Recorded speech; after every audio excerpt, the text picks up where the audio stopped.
Turkish Airlines presents Business Africa.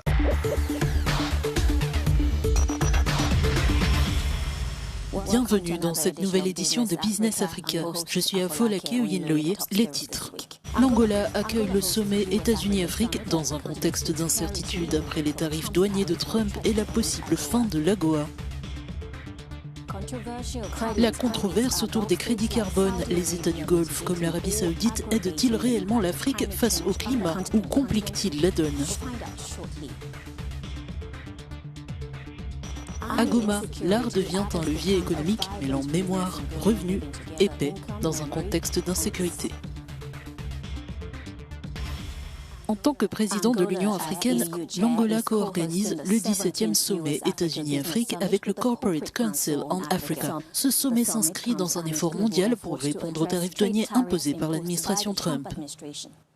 Depuis plus de 20 ans, le Corporate Council en Africa dirige des efforts visant à stimuler le commerce et l'investissement entre les États-Unis et l'Afrique par le biais de son sommet commercial phare États-Unis-Afrique, une plateforme clé réunissant des chefs d'État, des fonctionnaires américains et des chefs d'entreprise des deux régions. Les richesses minérales et le potentiel de développement de l'Afrique continuent d'attirer des partenaires mondiaux, dont les États-Unis. En 2024, Washington a importé 39,5 milliards de dollars et exporté 32,1 milliards de dollars de marchandises en provenance d'Afrique. Cependant, le commerce entre les États-Unis et l'Afrique est menacé par la pression de Trump en faveur des tarifs douaniers universels qui risquent de mettre fin à la loi sur la croissance et les possibilités économiques en Afrique exemptes de droits de douane.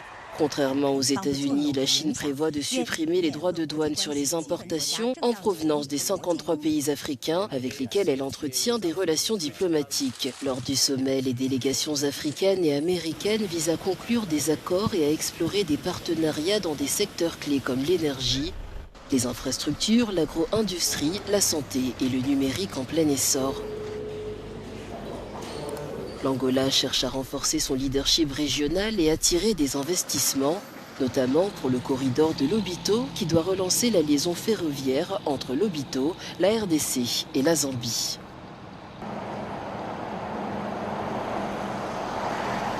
Nous recevons la présidente du Corporate Council on Africa qui organise ce sommet depuis des décennies. Flory Lizer, merci de nous avoir rejoints. Comment ce sommet peut-il relancer les relations entre les États-Unis et l'Afrique? Quel est le rôle de l'Angola? L'Angola a beaucoup fait pour ouvrir son économie et pour mettre en place des réformes qui attirent les investissements dans de nombreux secteurs, le pétrole et le gaz bien sûr, mais aussi l'agriculture, le commerce numérique, etc. Encore une fois, nous attendons avec impatience le sommet qui se tiendra du 22 au 25 juin et nous pensons que ce sera la première occasion pour l'administration Trump de rencontrer des chefs d'État africains à un niveau relativement élevé. Je pense qu'une douzaine d'entre eux viennent actuellement, ou des dirigeants de gouvernements africains, des vice-présidents, des premiers ministres, voire des chefs d'État. Ils rencontreront des personnes clés de l'administration Trump pour parler des relations entre les États-Unis et l'Afrique, en particulier en ce qui concerne le commerce et l'investissement. Comment le sommet abordera-t-il les nouveaux défis et opportunités dans le secteur de l'énergie?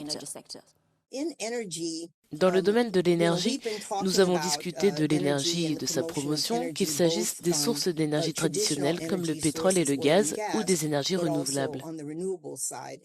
Je pense que la situation actuelle est que les acteurs se concentrent sur la fourniture d'énergie. Il existe effectivement un déficit d'accès à l'électricité et à l'énergie du côté africain pour les populations, les entreprises, les hôpitaux et les écoles. Les acteurs cherchent à trouver les moyens de fournir l'énergie. Quel est le dernier maillon pour fournir de l'électricité à ceux qui en ont besoin sur le continent? Les entreprises américaines sont très intéressées par les technologies qu'elles peuvent fournir.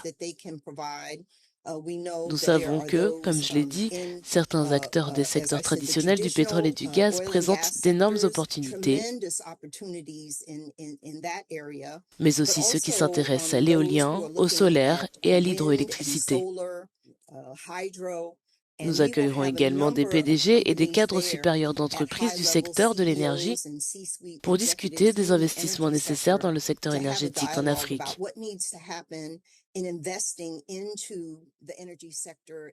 Nous accueillerons également des représentants de la Banque africaine de développement, d'Afreximbank et d'autres investisseurs, notamment Africa 50, qui savent que c'est important. Quels résultats sont espérés à l'issue de ce sommet, en particulier pour des projets stratégiques tels que le corridor angolais de Lobito? C'est assurément un modèle. Ce n'est pas le seul sur le continent, mais c'est un exemple de collaboration possible.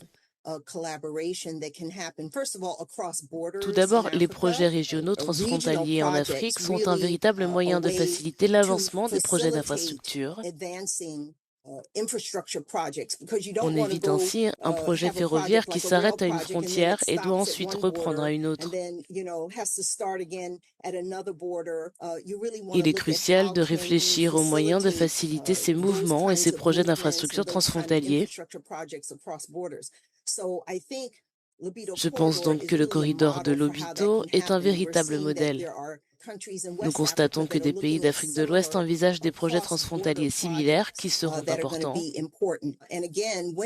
De plus, un projet de ce type transfrontalier permet d'attirer des investissements provenant de grandes institutions comme la Banque mondiale, ses partenaires bilatéraux comme les États-Unis, ainsi que d'institutions africaines comme la Banque africaine de développement, Afreximbank, et la Trading Development Bank, Africa 50. Florilizer, ce fut un plaisir de vous recevoir. Merci. L'Arabie Saoudite et les Émirats investissent en Afrique dans des projets de reforestation pour générer des crédits carbone. Un système critiqué, il permettrait aux gros pollueurs d'échapper à l'obligation de réduire leurs émissions de gaz à effet de serre. Reportage. Lutter contre le changement climatique et réduire son empreinte carbone en investissant dans des projets visant à éviter ou séquestrer les émissions de CO2. Tel est le concept de la compensation carbone. Ce type de projets se sont multipliés ces dernières années en Afrique, mais si tout le monde semble être gagnant, ces initiatives pourraient ne pas être aussi bénéfiques pour le climat qu'on ne le pense, ni pour les pays africains où elles sont mises en œuvre. Il y a tout un ensemble qui gravite autour de ces questions de compensation carbone qui est très complexe et où il y a de nombreuses zones d'ombre qui mettent en doute l'efficacité de ces mesures-là pour lutter contre le changement climatique. Le nombre croissant de telles initiatives ces dernières années est entre autres dû à davantage de financements étrangers. Parmi les investisseurs les plus actifs dans les projets de crédit carbone en Afrique, l'Arabie Saoudite et les Émirats arabes unis. Leurs entreprises achètent des terres dans le but de les reboiser ou des forêts existantes afin d'utiliser la capacité des arbres à éliminer le CO2 de l'atmosphère. Des gouvernements et des entreprises peuvent acquérir les droits sur les émissions compensées dans le cadre de ces projets en achetant des crédits carbone. Mais cela a souvent un prix. Ce qu'on constate aujourd'hui, c'est qu'on assiste à un phénomène de financiarisation des terres et des forêts, où la capacité d'absorber du CO2 d'une forêt donnée, c'est plus un service écosystémique, une fonction naturelle, mais c'est vraiment un produit financier qu'on va échanger sur les marchés internationaux. Et dans ce contexte-là, le respect des droits des populations locales, il est très très souvent considéré a posteriori, voire absolument pas considéré du tout. À l'heure actuelle, les projets de compensation carbone en Afrique ne cessent de croître. L'initiative des marchés carbone en Afrique, une organisation œuvrant pour la croissance des marchés carbone sur le continent, vise d'atteindre les exportations de crédits carbone d'une valeur de 120 milliards de dollars d'ici 2040. À Goma, en République démocratique du Congo, des artistes transforment les blessures du conflit en espoir. Leur art est plus qu'un simple métier. Il transmet la mémoire et inspire la paix. Focus sur leur parcours dans ce reportage. Les peintres de Goma, dans l'est de la République démocratique du Congo, continuent de se rassembler pour pratiquer leur art, même si la plupart des activités ont été interrompues par les rebelles du M23 qui contrôlent la capitale du Nord Kivu. Mais les ventes d'œuvres sont en baisse en raison de l'absence des touristes. À Goma, les gens qui passent visiter, parce que chez nous, visiter c'est payant. Vous venez visiter, vous venez voir, regarder, contempler les beaux. Et il y a un prix, juste on essaie de vivre avec le minimum. Mais dire qu'on vit réellement de notre métier comme avant, c'est pas vrai. Les œuvres d'art se vendaient entre 50 et 5 000 $, mais ça, c'était avant. Il faut désormais faire preuve de résilience, à l'image de Didier qui cultive l'optimisme en dépit de cette période de vache maigre. je représente toute une vie comme ça de la ville de Goma. Parce qu'il y a des enfants qui n'étudient plus à cause de la guerre. C'est pourquoi j'ai représenté les déplacements dans mon tableau. Il y a un enfant qui est en train de dessiner son avenir. Il est en train de penser qu'il doit rentrer à l'école, il doit être grand. La guerre n'arrête pas les rêves.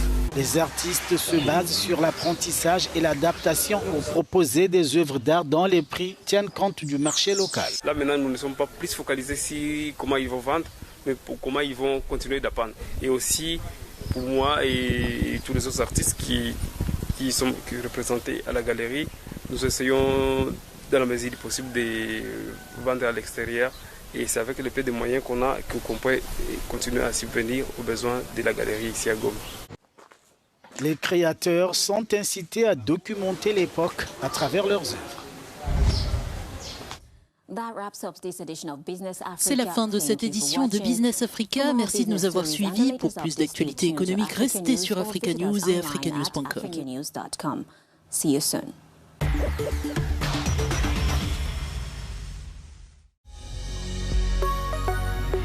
Business Africa was presented by Turkish Airlines.